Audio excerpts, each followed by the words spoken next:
All right, so this is going to be a forecast for the 18Z Monday eclipse based on the most recent 12Z model data on Sunday.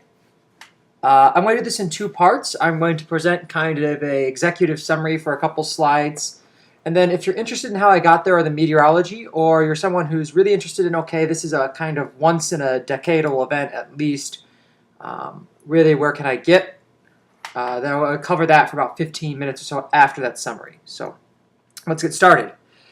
This is an ensemble forecast of cloud data. It is an average of a lot of different models. And so if I were looking for the area that I am most sure I'm going to feel good about, that is Oregon, parts of Wyoming, or the Tennessee Valley. And of course, worst I feel about is going to be the four-state region of the Great Plains. That being said, this is not as condemning a forecast as it looks like, and I'll explain why. Okay, so these are three model averages, and those averages are coming from the mean over 4 runs. So we're looking at 12 different runs worth of data. Up here, this is the NAM, and this is a higher resolution version of the NAM, and this is the GFS. And so we can see, even in the ensemble forecast we just looked at, we have a really kind of key thing going on here, which is there's this big streak of clouds coming across the Panhandle region, and that has got something to do with the upper levels.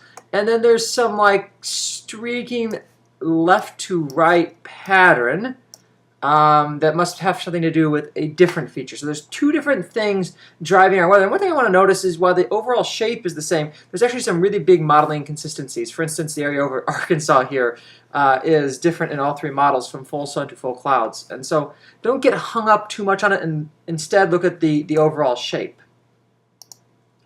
I will say that in the trends, this is probably the model I trust the most because it's the highest resolution and the best at resolving convection. This was last night at 0Z, and you can see there's this big area of clouds across southern Missouri, and now that area is actually considered one of the clear areas. So there's a trend in this model over time. It seems to move the cloud base north.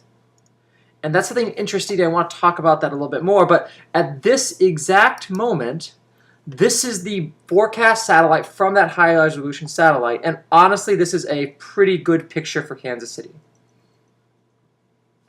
We can see this high band of broken cirrostratus and stratus over Kansas. We can see some convection here over northern Missouri. These would be thunderstorms. This would be a forming thunderstorm with some high cumulus, and then this would be 100% clear here over Platte County right now. I'm not saying go to Platte County, although as we get close, we would look at the real satellite instead of a computer simulation of it, and that's exactly how you would choose in the local area where to go. Right now, this particular picture is the best picture modeling in the last 2 or 3 days I've seen for area. This would be the most encouraging picture I've seen. It's also the most recent data, so it's the one that we trust the most. You notice the Arkansas area, these are low clouds, high clouds, convective clouds. So we got a buffet of different things going on, including a forming thunderstorm complex over here that will be a big feature for our weather after the eclipse. So right now, looking at this picture, I'm actually more encouraged than I've been over the past probably 4 days. This is the best forecast I've seen in the last 4 days. I'm not saying this is going to happen, but I'm saying right now, as of 1:20 p.m. on Sunday, this is looking really quite okay for at least somewhere in the Missouri area. Now, it's still a model, but this is not the end of the world at the moment. Again, so in summary, we're going to have at least some high clouds over the majority of our four-star area, and I want to point out there is some inconsistent modeling to our south here, and that really is going to lead to the forecast challenge for Kansas City. It's not going to be a washout no matter where you are unless you're in northern Nebraska. I don't expect there to be rain for the entirety of the eclipse event. Forecasting for that 2-minute totality, I'm not talking about that. I'm talking about the entirety of that 80 minutes before and 80 minutes after. I don't think anywhere we're going to see is going to have rain that whole 4-hour sequence. Clouds are extremely hard to forecast because most meteorologists care about rain and temperature, and clouds are kind of incidental to those things. The average person doesn't care about clouds on a day-to-day basis for the most part, and while they are important meteorologically, they're not something that we spend a lot of time learning to forecast. We're going to add things to computers to some point. So these are hard to forecast. And I will point out that, if you're thinking, well, I'm in Kansas City, I was planning to be in Kansas City, can I jump in a car and go an hour or two to get to somewhere where I'm much more likely to see the eclipse? The answer to that question right now is no. There is nowhere near Kansas City right now that has a unequivocally clear shot. You'd got to go to Wyoming, probably. So you'd have to leave basically now.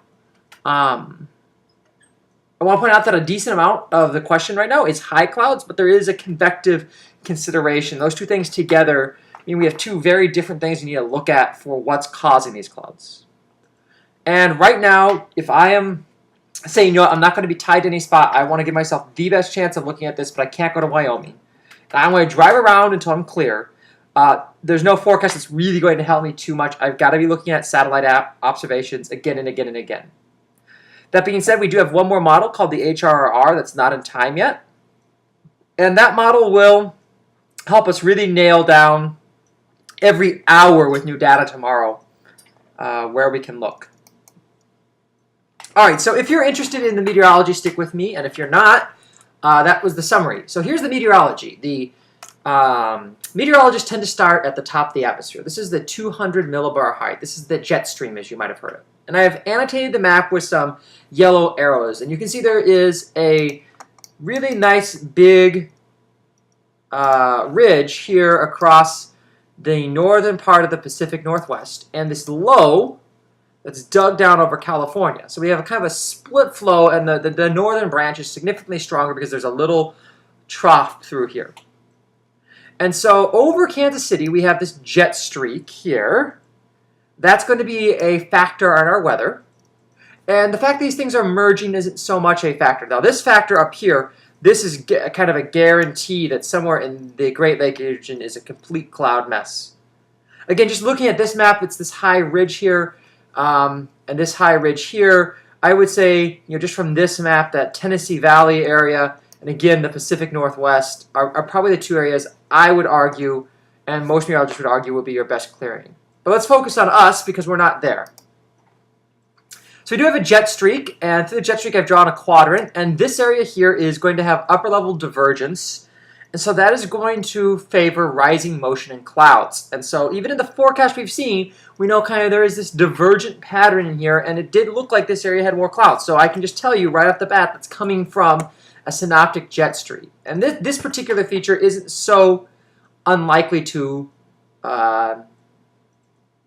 not change. That was a lot of double negatives. This feature is something I'm pretty confident in. I've been talking about upper level divergence in this area for more than a week. This is just something we're going to have to deal with.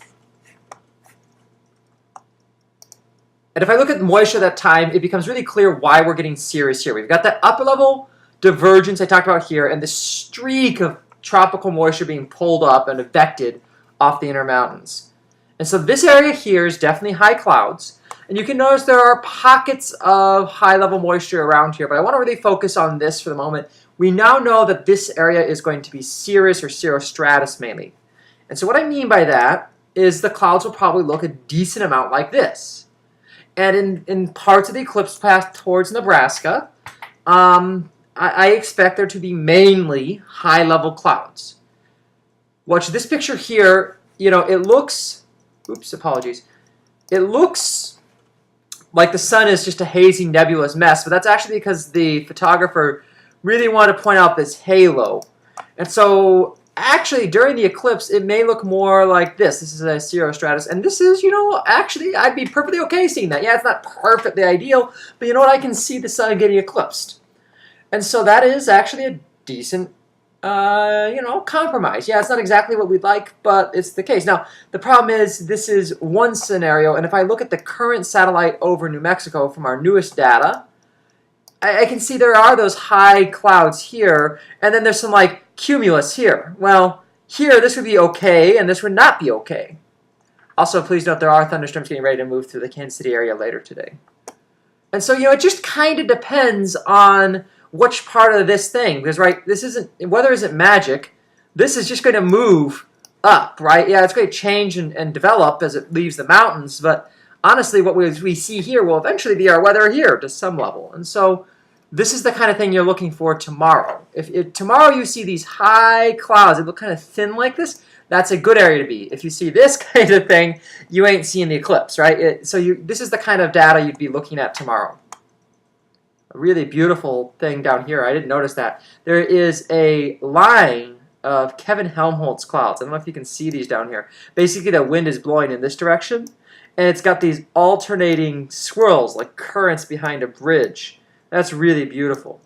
These are the kind of things that I absolutely love in... uh-oh. I didn't want to do that. How do I get that back? There we go. So, what a meteorologist normally do is say, okay, well, where are those cumulus coming from? I look at a vorticity map, and really the 500 millibar, the storm layer, if you will, doesn't show me anything remarkable. This is really kind of an interesting map at this time. So we got to go down to the surface. And here we go. Now we got something interesting. We have a low. And you can see the wind swirling around that low. It's weak. It's kind of lame, but it's there. And if you notice, there are these noses in the isobars. And that is a front. You can see the winds to the south of it are coming up, and then they turn here. So this is a probable warm or stationary front. That is going to be a feature we really need to focus on. The farther we are away from that, the better our situation gets. There's also some kind of a boundary kind of through here, right? You can see the winds are from the due south here, and they kind of change direction a little bit in there. There's something kind of going on in here too, but the main feature is this boundary over here. So that's what we need to look at. And we can look at precipitation maps that are forecast at this time and say, hey, look, that boundary is the focusing point for rain.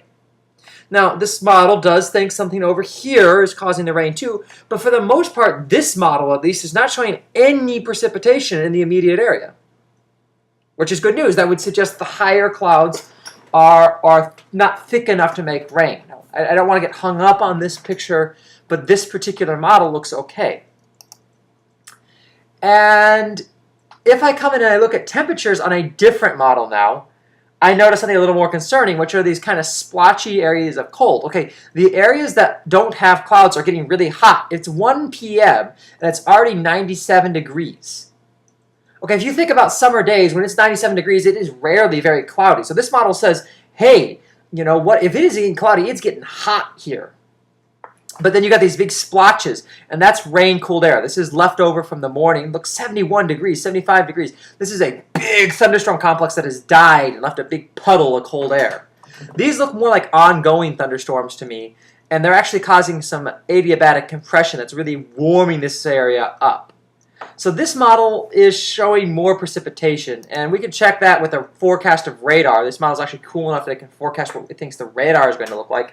And yeah, we do see that. We see a complex of thunderstorms here left over from the morning. So if I'm in the St. Louis area, for instance, I have pretty bad confidence at this particular point. In the same breath, northern Nebraska, this complex of thunderstorms I have pretty high confidence in as well. So if I'm in Nebraska, I'm looking more towards moving towards the Grand Island area. This is the big question, this little thunderstorm complex here. This is something that the models haven't been very consistent on, and it's also the thing that matters most to Kansas City. I'll explain that here in a moment. So if we get little puffy cumulus clouds, you know, the kinds of clouds that just go kind of what are we doing here? There we go. The kind of clouds that are just the tropical towers that grow. If you're sitting here, okay, it's not good news. But you know, here you're okay, here you're okay. Yeah, you just got to not be under the thunderstorm. And these tend to be pretty small and they move pretty fast. On the other hand, if this thing gets up to the tropopause and it ambles out, then the thunderstorm, well, it makes this big layer of thick clouds behind itself. And now even if you're not under the cloud, well, no longer are you happy, you're sad. And so if we start to get thunderstorms that go all the way to the tropopause, we got a problem. And the question is, are these tropopause clouds or not? And we can do that by looking at a few things. So this is supposed to be a forecast hour loop, and it's not plain. And it would mean that the model trend loop is also not plain. So hold tight with me for just a moment, And we can go over and get that data. If you're still here at this point, I'm sure you're interested enough in the meteorology that you're okay with seeing how I pull this data. Okay, so let's take a look at what the model thinks it's going to do with a function of time. So let's zoom in here on our area, and let's take a look at that composite reflectivity function. And let's look at a loop of it, and let's center in, let's start off at the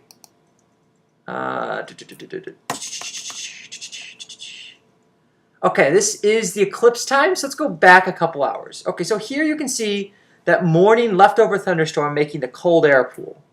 As we go forward one stop, it really does kind of collapse. It leaves behind a cool, cold air. And here's that boundary we were talking about stretching to the low. There's this open convection forming here. That's not on a boundary. That's convection that is pure. And as I move forward, that convection seems to become more coherent.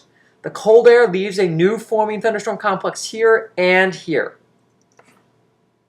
As we go on, that complex propagates as a major thunderstorm event for Kansas City later actually in the day. And we actually have some 1 to 2 to 3 to maybe even more inches of rain that's going to hit us. But at the eclipse time, we can see it trying to form these little thunderstorm complex. And this one here is the one we need to watch. If this one forms, we have an issue. And if it doesn't, we don't. And so the question is this something that the models have been looking at or not? And so what I want to look at is a trend loop. And so these are all the different model runs for, I need to click this a little differently, for the eclipse time right here, apologies. And so what this is going to do is say, okay, right now this is one model, the oldest model. And the next model didn't have that stuff. It put it over here along the Missouri, right? So here's one model, had a kind of complex of thunderstorms towards Topeka. Next model said, no, it's going to be along the Missouri. The next model said, there's no thunderstorms in Nebraska at all, and the front's way down here. I kind of want to throw that model out. This model comes back and says, okay, thunderstorms up here, and yeah, there's some open convection around Kansas City. And then, you know what? Yeah, let's put this thunderstorm complex towards St. Louis, and not a lot over Nebraska, and then most recently kind of come back to this different look. And so I want to point out is each model solution here is pretty different. But the average solution says there's going to be a forming complex of thunderstorms over northern Nebraska, and the average thunderstorm, or the average forecast here also says there should be a complex of thunderstorms near St. Louis. These are the two I'm most confident in. These here have a lower confidence. And just if I look at the simulated satellites at the time, which is a forecast which is related, I can actually see a pretty clear trend to move the southern edge of the cloud northward. Can you see that? How the southern edge of the thunderstorms seem to be going north with each new forecast. And that is a huge thing of encouragement. If this trend continues, if we see the next two model runs doing this again, the forecast trend is that we would have better and better conditions here. Now, do not get me wrong. There are convective clouds here. There are a forming thunderstorm complex here and here. This is not a perfect view, but the overall forecast trend is positive. And so let's take a look at one more thing here while I'm here, and then I'll let you go. Let's look at the real forecast, the skew T. Click, click, click, we wait. This looks terrible. What I see is the temperature here at the surface is forecast to be 93. This is a modifying sounding that shows a lot of diurnal heating, a lot of sun heating.